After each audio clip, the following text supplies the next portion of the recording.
All right, guys. Hope everyone's excited and having a fantastic week. I'm excited. I'm always excited. Those of you who know me know I'm always excited because I love what I do. Do you love what you do?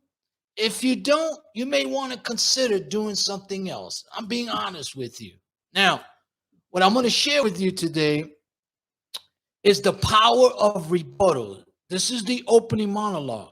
So when you watch the video, I'm going to share with you 5 different objections that you may run into or may receive during a phone conversation, a text message, an email message, a video message. It doesn't matter. These are some of the objections that most salespeople run into. And what I realize is if you don't know how to diffuse these objections with powerful rebuttals, you're never really going to understand what these objections really mean or don't mean. Okay? So it's very exciting.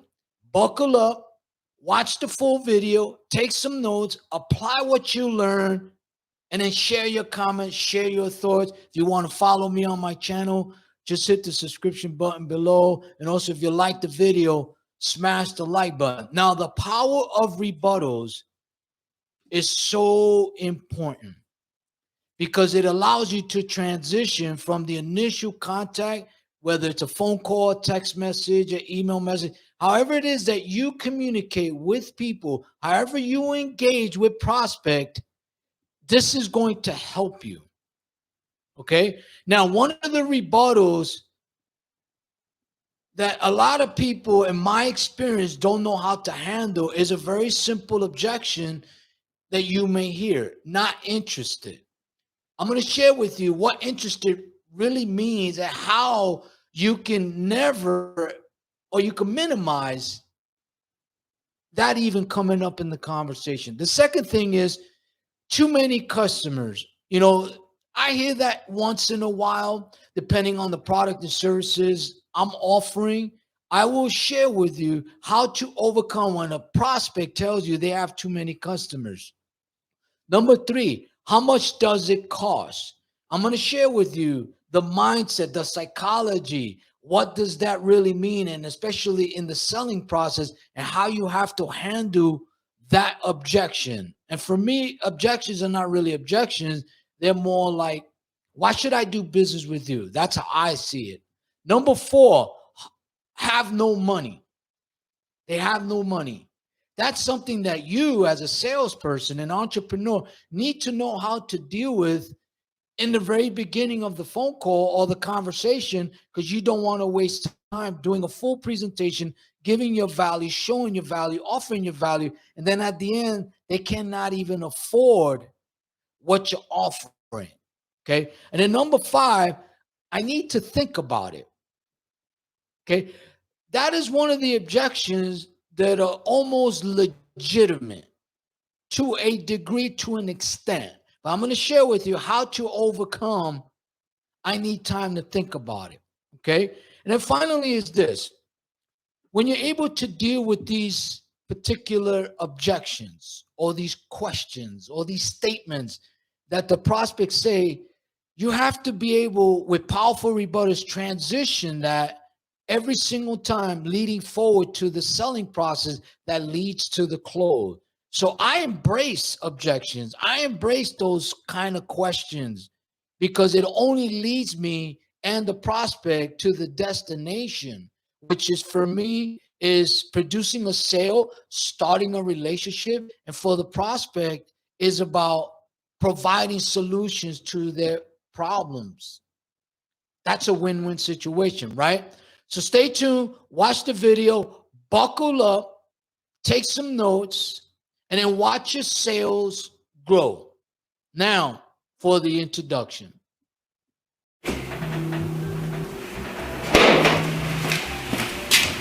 PaulCruz speaking. Yes, I can solve your sales problem. You know where my office is, at the Spaces, right? I'll see you there soon. I'm going to have my coffee now. Bye.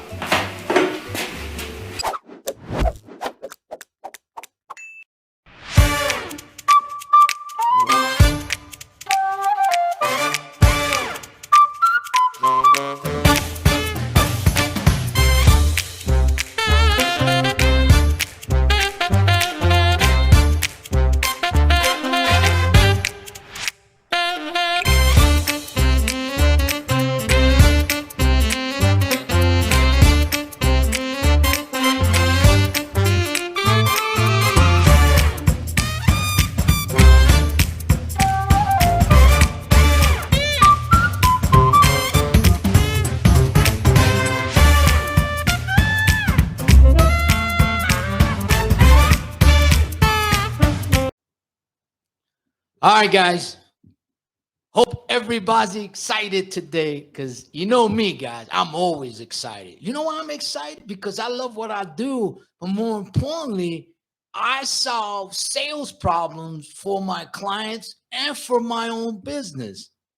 So, how can I be upset? How can I not like it and enjoy it and love what I do when all I'm doing is producing results? And I could do the same for you. You have to want to do it. Welcome to the Paul Cruz Sales Agency. I hope everyone's doing fantastic. I got to tell you something. What I'm going to share with you today, hopefully, will help you grow your sales. So what the topic is the power of rebuttals. You see, very successful and skillful salespeople and closers understand the power of rebuttals and know how to use it to not only the prospect's advantage, but to your advantage. And it's very important that you understand the difference between an objection or bias question or a statement question.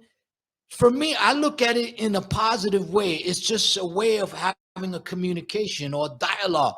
They're going to lead me into how to offer them the valuable services that I have that's going to benefit their business, right? So I'm going to share with you 5 objections that usually take place, whether you're making a phone call, whether you're texting a message, emailing somebody with all the social media platforms. So there's many ways to do initial contact. For me, all of my contact is via making phone calls. And then the texts and the emails are more powerful following that because it has more value. That's just me personally. So I've learned to combine social media, or what we call automation, with organic, which I call cold calling. Okay. Now, there's 5 objections I'm going to share with you. And then I'm going to share with you rebuttals that I use to diffuse those objections and then continue to transition into a very successful selling process. Okay. So number 1 is not interested. First of all, if you're in the middle of a presentation and they're telling you they're not interested, you didn't do a good job in informing them on why they need to hire you. But not interested to me in the beginning tells me this: why should they do business with Paul Cruz and my company versus all the other people that call them? That's what not interested to me means in the beginning of the contact or the engagement. So when somebody tells me they're not interested right off the bat, my rebuttal is this: I understand that you get a lot of these calls, and I respect that. Now, you may say, how is that helpful? Because instead of saying, I know you're not interested, or why you're not interested, you never want to ask them a question why they're not interested. You just have to know in your mind what that really means. So I never, ever say, why are you not interested? Because that's what they want you to ask. Why? So they can get rid of you. So they can hang up on you. So they can not respond to your email or your text message or however you communicate. So the most powerful rebuttal that I've been using for many years, and it works to perfection, is I understand. But you get a lot of these calls, right? I respect that. And then I transition to a leading path. If I could show you a way to help you increase your revenue or your cash flow or produce more sales, will that help your business? Who's going to say no to that? What is every business owner main priority, including myself? Leads and sales, right? So I took what could have been a bad situation, not interested, into something positive, leading them into the right path by not asking them, why are you not interested? I would never say that. And I recommend you never ask the question, why are you not interested? Does that make sense? Okay, number 2. This one may not happen to a lot of you, but it happens to me every so often, depending on the services that I'm offering. I have too many customers. Just think about a customer or prospect telling you they have too many customers. Think about that.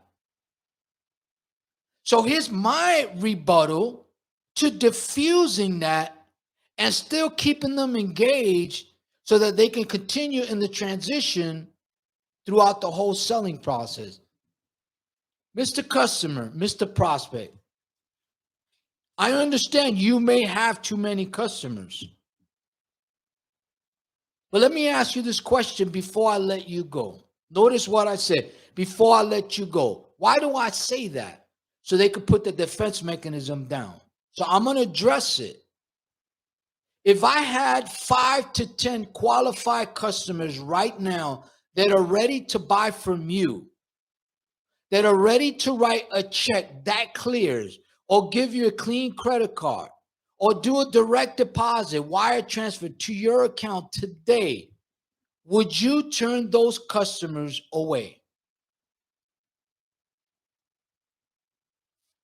If you say it right, 9 out of 10 times, they're going to say, of course I would take them.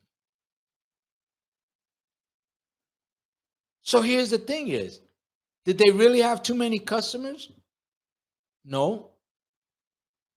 They just wanted a reason to know, why should they buy from you versus somebody else?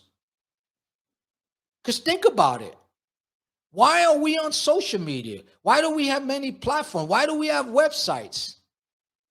Why do we promote and advertise and do all those bells and whistles? Because we want new customers. That's just a fact. So that's a powerful rebuttal for someone who says too many customers.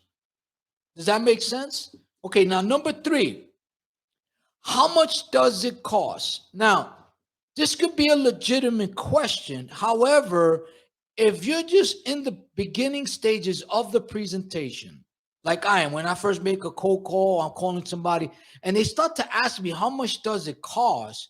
Without even knowing what I'm offering, here's what I do. I said, Mr. Prospect, it doesn't matter how much it costs. Now, this is a strong rebuttal. You may not like it, but it works. Now, Mr. Customer, Mr. Prospect, hey, John, with all due respect, you don't even know what I'm offering you, right? So whether it's $2,500 or $50,000, it doesn't matter, because you don't know what I'm offering you. So you don't even know if it's valuable or not, right? Yeah, Paul. I get it. I understand and respect that. Just think about it.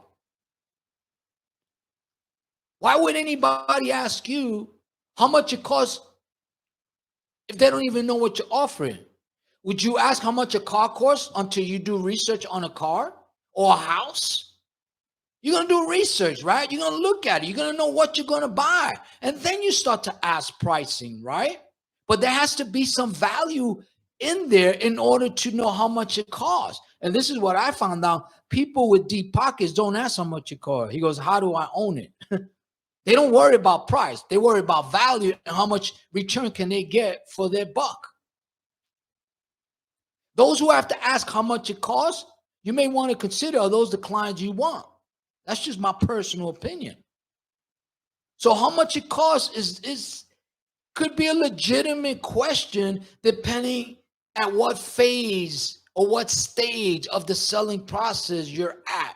If it's in the very beginning and you haven't had a chance to offer your services and your product and what the value is, basically, if you haven't given them the presentation, then price should not be an issue at that point.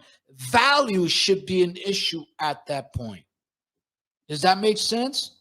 Okay. Now, number 4, have no money. This is something that should never come up, in my opinion. If you're an experienced salesperson, if a client tells you they have no money, the major problem is you and me. That should never, ever be an objection. I have no money. Because during the selling process, which what I call discovery or the qualification process, you should know if this prospect can afford your valuable services. You don't want to wait to the end and find out you gave a great presentation. You were all pumped up. You were excited. You thought this person was going to buy, and then they dropped the ball on you saying, I have no money. That's not the prospect's fault. That's your fault. So to give you a rebuttal on that, it doesn't happen to me because I don't let it get to that point where I can't even ask for an order. But if you go through a presentation and they say they have no money, you got nothing to go back on. Because if you didn't qualify them and you didn't ask them probing questions or discovery questions to find out what kind of revenue they have, everything like that, then it's going to be hard to overcome that because it should never come down to that. But if it does, here's what I would say. Mr. Client, you make business decisions every day, right? And I'm sure you're successful because you're smart. You're successful because you make smart decisions, right? So I know you didn't expect me to call you, but you do see the value in what I'm offering you, right? If I have been your sales representative or your consultant or your broker for X amount of years, and I always produce positive results for you and I helped you grow your business, you will find a way to buy these services that can help you grow your business, right? Yes. How much do you have in your budget? You got to make it logical, something they could think about. You got to get into their mind. You got to put yourself in their stage. That's the only rebuttal that I will use if they say they have no money, and especially if they're running a business. But it should never get down to that. Okay? Now, number 5, this is another legitimate, I wouldn't even call it an objection. It's just smart business. But depending on the selling process, depending on the product and services, this one should not come up. But if it does, I'm going to show you how to deal with it. I need to think about it. Okay? Now, if I know that there's really nothing to think about, then I got 2 rebuttals for that. Number 1, Mr. Client, do you like the idea? Yes. Does the idea make sense? Yes. Do you see the value in what I'm offering you that's going to help you produce more sales and increase your monthly cash flow? Yes. So what is there to think about?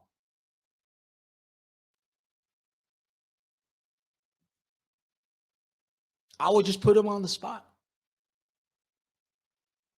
The second rebuttal is this. Mr. Client, you like the idea, right? The idea makes sense. You see the value and understand the value that I'm offering you, right? You see how I did that one? I did those as statement tie-down questions. I made a statement and then asked the question with it. If he says yes, well, Mr. Client, Mr. Prospect, Joe Schmo, I'm not asking you to do anything or make any decisions that you don't make on a daily basis. Right? Yes, Paul. The reason why you want to think about it is because you don't know me, you don't know my company, and we don't have a relationship, and I don't have a track record with you, right? Most people at that point would say, yes, that's the real issue. They haven't bought into me. And that's okay, because if it's me, then I could sell me at that point and get the deal. Does that make sense? So you have to understand these 5 objections if you deal with them in the right way with powerful rebuttals, here's what happens. Not only do you get more sales and produce more sales, but you start to develop more successful relationships, more stronger relationships, more powerful relationships. Because guess what? The prospect on the other line that's running a business likes strong people working for them. So you have to be strong in these rebuttals. And every rebuttal has to diffuse their objection. Why? Because if you don't, they're going to keep having that as a tool. If they bring up the same objection 3 times, then you got to let it go. And if they bring it up 3 times, it's because 1 or 2 things happen. Number 1, it's a legitimate concern, and they're going to stick to it. The second thing is you didn't know how to overcome those objections. It's just that simple. And that's why I say many, many times in all of my videos, or most of my videos, that selling is a mindset and closing is an attitude. Because you have to be able to transition and adjust during these objections. I never see it as a rejection. It's not a rejection. It's an objection or really not interested. So these are 5 objections that if you run into any one of these or you hear one of these are the rebuttals that I share with you. And I promise you this, if you use those rebuttals in a very powerful way, in a rhythm and tempo, you're going to see how many more deals you will close. You're going to see how much more consistent you are in converting leads into sales, converting prospects into customers, and more importantly, increasing your monthly cash flow. That's exciting stuff. So anyway, guys, these are just 5. I have many more that I'm going to share with you, in the near future, but I hope this has been helpful. Again, if you like this video and you agree with me or you disagree, please share your comments below. Let me know what you think. Let me know if there's any other thing you would like to learn about and want me to put a video on. Just share your comments below. And if you want to follow me on my channel, just hit the subscription button below and hit the notification so that you can be contacted and be aware of the new sales training videos that'll be coming up maybe once or twice a week. So anyway, guys, listen, thank you for your time. I really do appreciate it. Again, I really hope this has been helpful. This is for you. This is not for me. Till we speak again, I say goodbye. This is Paul Cruz with the Paul Cruz Sales Agency. Have a very successful day. Talk to you later.